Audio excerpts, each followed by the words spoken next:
So, you want to learn Bookkeeping, by Dave Marshall.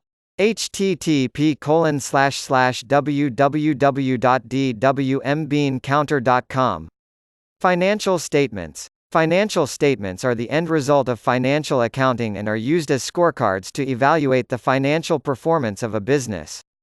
Financial statements accounting reports prepared periodically to inform the owner, creditors, and other interested parties as to the financial condition and operating results of the business. The four basic financial statements are: balance sheet, the financial statement which shows the amount and nature of business assets, liabilities, and owner's equity capital as of a specific point in time. It is also known as a statement of financial position or a statement of financial condition.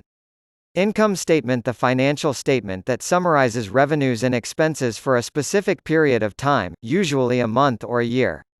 This statement is also called a profit and loss statement or an operating statement.